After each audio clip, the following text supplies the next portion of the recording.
Paralajmërimet për rrezik nga Irani vendosen pajisje të reja kontrolli në aeroportin e Rinasit, prodhim amerikan.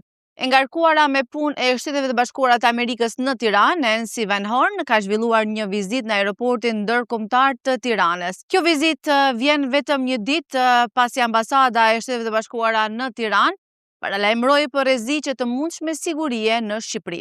Sipas njoftimit, grupe të lidhura me Iranin mund të shënjestrojnë objekte të lidhura me SBA-t ose elemente opozitës iraniane në vend. Madje, në rrezik mund të jenë edhe hapësira publike si zona turistike, qendra tregtare, hotele, restorante dhe klube. Autoritetet u bëjnë thirrje qytetarëve amerikanë për vigjilencë të shtuar. Ndërkohë gjatë vizitës në aeroport u bë ditur se po instalohen pajisje moderne kontrolli të prodhuara në SBA.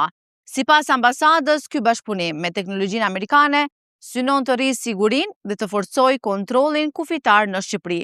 Për këtë dhe lajme tjera, qëndroni në telegrafi.com.